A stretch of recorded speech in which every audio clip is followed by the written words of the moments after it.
Now next हमारा topic that is chemical properties of alcohols and phenols. ठीक है, तो जैसा प्रीवियस सेक्शन में हमने देखा था कि अल्कोहल्स एंड फिनॉल्स के फिजिकल प्रॉपर्टीज क्या होते हैं वो देखा था। तो उसके अंदर मेजरली हमने 5 पॉइंट्स देखे थे कि उसका मेल्टिंग बॉइलिंग पॉइंट कैसे होता है, दूसरा कलर है या फिर कलरलेस है, ठीक है, स्मेल कैसा है, ठीक है, देन उसके साथ साथ हमने देखा था कि उसका इंटरमोलिकुलर फोर्स स्ट्रांग है क्या या फिर वीक है, और वो पोलर है कि नॉन पोलर है, उसका सॉल्युबिलिटी टेस्ट कैसा होता है, ये 5 चीजें हमने देखी थी। वैसा ही नेक्स्ट हमारा रहेगा that is chemical properties of alcohols and phenols. अब ये केमिकल प्रॉपर्टीज के अंदर हमें क्या देखना है कि सबसे पहला आएगा आपका laboratory test for alcohols and phenols. अभी सवाल ये आता है कि ये लैबोरेटरी टेस्ट आप देखोगे तो हर चैप्टर में आपको लैबोरेटरी टेस्ट देखने के लिए मिलता है कि जैसा प्रीवियस हैलोजन डेरिवेटिव्स के अंदर भी आपका अल्कोहल्स एंड लैबोरेटरी टेस्ट था। तो ये लैब टेस्ट बेसिकली किसके लिए होता है कि ज्यादा करके जो ऑर्गेनिक केमिकल्स है, ये ज्यादा करके ऑर्गेनिक केमिकल्स क्या होते हैं, कलरलेस होते हैं। तो मुझे अगर आइडेंटिफाई करना है कि कौन सा वाला केमिकल कौन सा है, कि जैसा अल्कोहल्स, फिनॉल्स, फिर आपका हैलोजन डेरिवेटिव बहुत सारे क्या कलरलेस होते हैं। तो अगर मुझे 3 बीकर्स के अंदर ये सारे भर के दे दिए तो मुझे आइडेंटिफाई करना मुश्किल होगा कि अल्कोहल कौन सा है, अल्काइल हाइड्राइड कौन सा है, तो ये आइडेंटिफाई करना मुश्किल हो जाता है। तो दैट्स व्हाई लैब टेस्ट आपको ये बताता है कि आपको उसको आइडेंटिफाई कैसे कर सकते हैं। ठीक है, तो उसके अंदर बहुत सारे अलग अलग हमारे पास टेस्ट है, तो 4 टाइप के टेस्ट हमें पढ़ने हैं। तो सबसे पहला फर्स्ट टेस्ट आपको दिया गया दैट इज लिटमस टेस्ट। अब ये लिटमस टेस्ट का मतलब क्या रहेगा कि आप क्या करोगे कि जो भी आपका अल्कोहल या फिर फिनॉल है उसका एक्वियस सॉल्यूशन लोगे और उसके अंदर क्या करोगे, आपका लिटमस पेपर डीप करोगे। आपको लिटमस पेपर का टेस्ट हुआ रहेगा स्कूल के अंदर वगैरह भी। तो लिटमस पेपर बेसिकली क्या करता है कि अगर कोई भी सब्सटेंस एसिडिक है तो लिटमस कलर का कलर क्या हो जाता है, रेड कलर में कन्वर्ट होता है।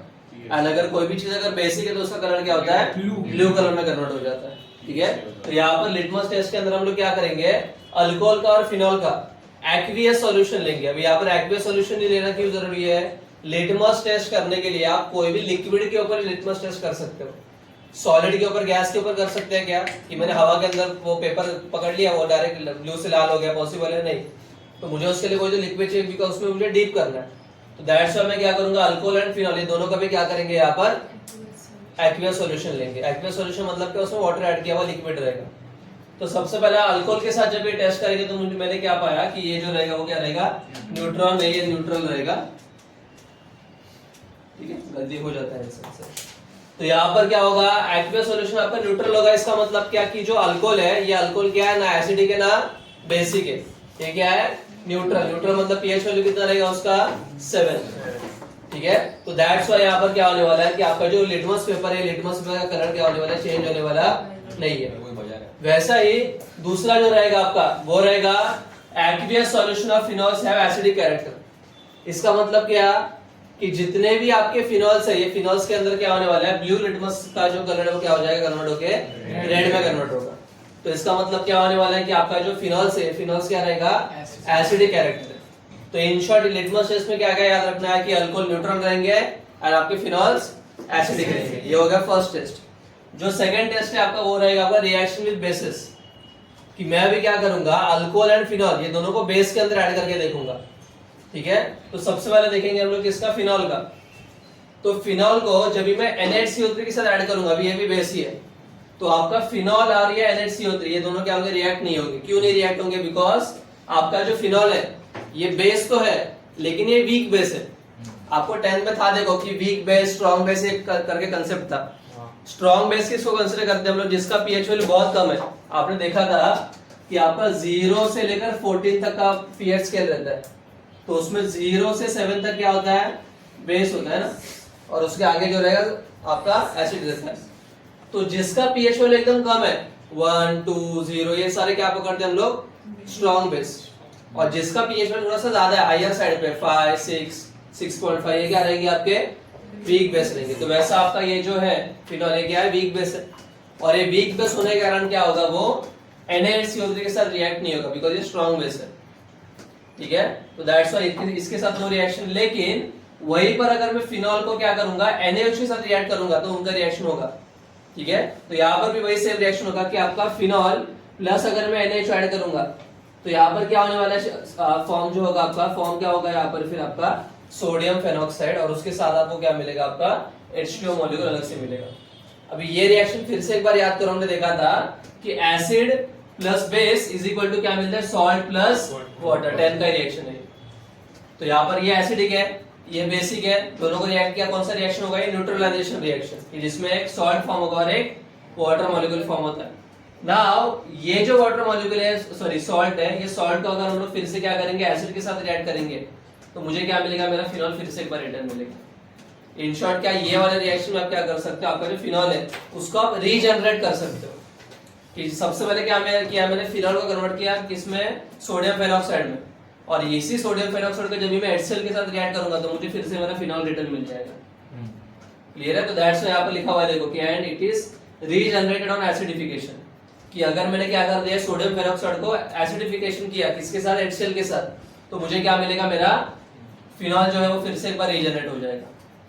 ठीक है, तो ये हो गया आपका रिएक्शन विद बेस किसका, फिनॉल का। सिमिलर वे में देखेंगे अभी किसका, अल्कोहल का। अभी हमने देखा हुआ है कि जो अल्कोहल है, अल्कोहल क्या आपका न्यूट्रल है, मतलब वो एसिडिक है ना बेसिक है।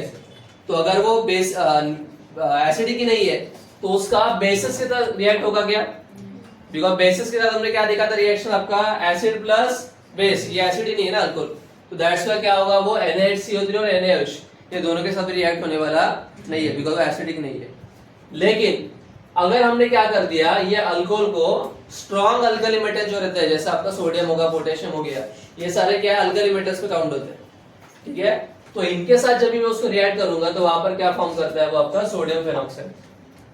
तो इसका मतलब क्या, यहाँ पर मेरा जो फिनॉल है ये स्ट्रॉन्ग बेस अल्कली मेटल जो है उनके साथ रिएक्ट हो रहा है। इसका मतलब क्या, इसके अंदर थोड़ा बहुत वीक एसिडिक कैरेक्टर है, मतलब ये एसिडिक तो है लेकिन क्या है, बहुत वीक एसिड है। ठीक है, तो जैसा आपने देखा था कि फिनॉल भी जो है ये क्या ज्यादा स्ट्रॉन्ग एसिड नहीं है, लेकिन अल्कोहल से के कंपैरिजन में जो फिनॉल है ये थोड़ा ज्यादा एसिडिक है, और आपका जो अल्कोहल है वो एकदम वेरी वीक एसिडिक है।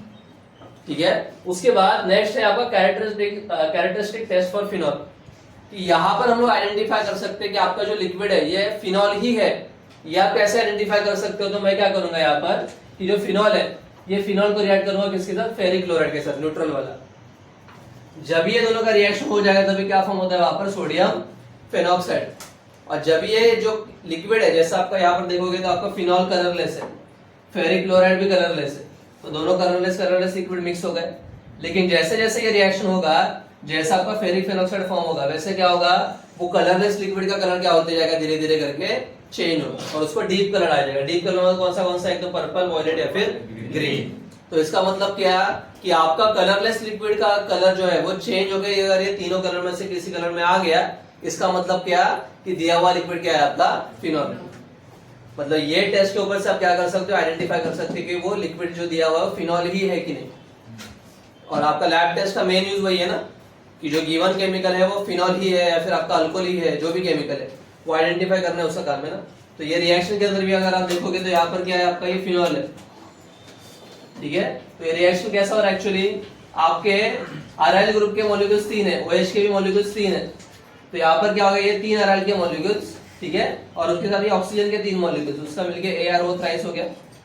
देन Fe का एक ही मॉलिक्यूल वो यहाँ पर आके अटैच हो गया, तो यहाँ पर भी क्या क्या बच गया, 3 हाइड्रोजन बच गए और ये 3 क्लोराइड बच गए। तो 3 हाइड्रोजन 3 क्लोराइड मिलके वो आपका क्या हो गया, 3HCl, तो वहां पर आपको एसिड मिल गया। तो इस तरीके से क्या होता है आपका कैरेक्टरिस्टिक टेस्ट फॉर फिनॉल हो गया। ठीक है, नेक्स्ट है उसके बाद नेक्स्ट टेस्ट है आपका डिस्टिंग्विश टेस्ट फॉर अल्कोहल, जिसको हम लोग बोलते हैं ल्यूकास टेस्ट। तो जैसा प्रीवियस जिसमें हमने देखा था कि कैरेक्टरिस्टिक टेस्ट फॉर फिनॉल देखा था, तो वैसा ये जो ल्यूकास टेस्ट है इसके अंदर आप अल्कोहल तो आइडेंटिफाई कर ही सकते हो, लेकिन उसके भी आगे जाके अल्कोहल का कौन सा टाइप है, जैसा प्राइमरी है, सेकेंडरी या फिर टर्शियरी, ये हम लोग क्या कर सकते हैं, ल्यूकास टेस्ट की मदद से आइडेंटिफाई कर सकते हैं।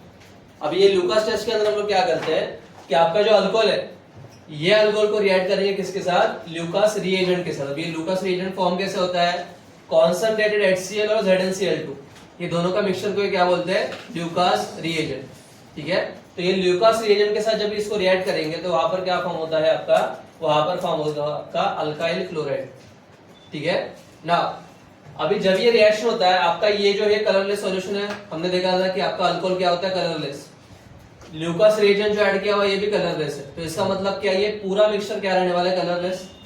लेकिन जब ये दोनों का रिएक्शन होता है, आफ्टर रिएक्शन जब भी अल्काइल क्लोराइड फॉर्म होना चालू होता है, तभी क्या होता है कि ये जो अल्काइल क्लोराइड जो है कलरलेस नहीं है, तो इसकी वजह से क्या होता है, आपका जो सॉल्यूशन था जो कलरलेस था तो कुछ देर पहले, ये जैसे जैसे रिएक्शन होते जाएगा वैसे क्या होगा, वो टर्बिड होते जाएगा।